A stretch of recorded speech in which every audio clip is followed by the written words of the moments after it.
દર્શક મિત્રો, મહામંથન મંતવ્ય ન્યૂઝમાં આપનું સ્વાગત છે। ગઈકાલે અમદાવાદ ગ્રામ્યના ધંધુકામાં જે ભરવાડ યુવકની હત્યાનો બનાવ સામે આવ્યો હતો, તેના કારણે ભરવાડ સમાજમાં ભારે આક્રોશ ફાટી નીકળ્યો હતો। ઘટના હતી બાઇક ઓવરટેકિંગને લઈને વિવાદ। આ ઘટનામાં મામલો બીચક્યો અને વાત છે તે હત્યા સુધી પહોંચી ગઈ। આ ઘટનામાં રિઝવાન નામના શખ્સ દ્વારા હત્યાની ઘટનાને અંજામ આપવામાં આવ્યો હોય તેવી વાત પોલીસ તપાસમાં સામે આવી છે।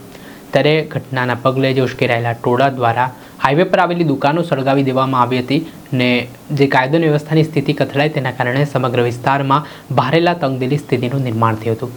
ઘટનાની જાણ સ્થાનિક પોલીસને તથા પોલીસના ધાડે ધાડા છે તે ઘટના સ્થળે ઉતારી દેવામાં આવ્યા ને કોઈ અનિચ્છનીય બનાવ ન બને તે માટે પોલીસ દ્વારા ચાપતો પોલીસ બંદોબસ્ત છે તે વિસ્તારમાં ગોઠવી દેવામાં આવ્યો। સાથે સોશિયલ મીડિયાના માધ્યમથી કોઈ ભ્રામક અફવાઓ ગેરમાર્ગે ન દોરાય તે માટે પણ જે પોલીસના ઉચ્ચ અધિકારીઓ છે તેમણે અપીલ કરી। આ લગભગ બપોરનો બનાવ માનવામાં આવી રહ્યો છે। ત્યારે જે એક અહિંસા ફાટી નીકળી તેના કારણે પોલીસના ઉચ્ચ અધિકારીઓ જેમાં અમદાવાદ ગ્રામ્યના એસપી ઓમપ્રકાશ જાટ પણ ઘટના સ્થળે પહોંચ્યા હતા ને ત્યારબાદ આ સમગ્ર મામલે છે તે તપાસની શરૂઆત કરવામાં આવી। ત્યારે આ ઘટનામાં 2 જેટલા આરોપીઓને રાઉન્ડ અપ કરવામાં આવ્યો હોય તેવી માહિતી સામે આવી રહી છે। સાથે જ ગઈકાલે રાત્રિ દરમિયાન સમગ્ર વિસ્તારમાં કોમ્બિંગ હાથ ધરવામાં આવ્યું અને કેટલાક શંકાસ્પદ લોકોની સઘન પૂછપરછ પણ કરવામાં આવી। બીજી તરફ ધર્મેશ ગમારા નામના ભરવાડ યુવકની હત્યા બાદ તેના અંતિમ વિદાય સમયે મોટી સંખ્યામાં હજારોની સંખ્યામાં ભરવાડ સમાજના લોકો તેમજ હિન્દુ સમાજના લોકો ઉમટી પડ્યા। નારાજગી દર્શાવવામાં આવી, ભારે રોષ વ્યક્ત કરવામાં આવ્યો અને હવે આ સમગ્ર મામલાની તપાસ સરકાર દ્વારા SITને એક ટીમની રચના કરવામાં આવી છે।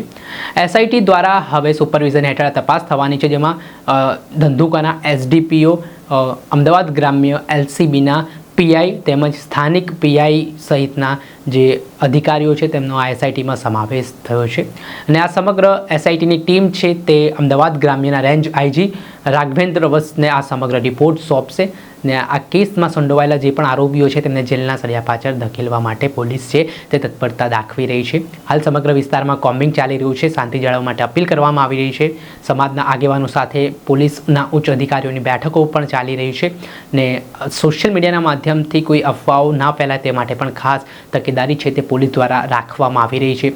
જે સમગ્ર બનાવ બન્યો છે તેના કારણે ઘેરા પ્રત્યાઘાત છે ધંધુકામાં પડ્યા છે। ત્યારે આમાં આવી સુરક્ષા આગામી ભવિષ્યમાં આવી ઘટનાઓ ના થાય તે માટે સુરક્ષા સુનિશ્ચિત કરવાની પણ માંગ છે તે ઉઠી છે। ત્યારે જોવાનું રહ્યું કે આગામી સમયમાં કઈ રીતની પરિસ્થિતિનું નિર્માણ થાય છે।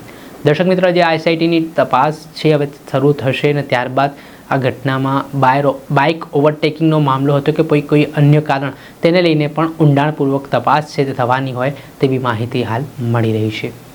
દર્શક મિત્રો, આવા જ પડના અપડેટો આ ઘટનાથી જોડાયેલા આપના સુધી પહોંચાડતા રહીશું। એટલે મહામંથન મંતવ્ય ન્યૂઝને લાઇક કરી લો, સબસ્ક્રાઇબ કરી લો અને વધુમાં વધુ શેર કરો।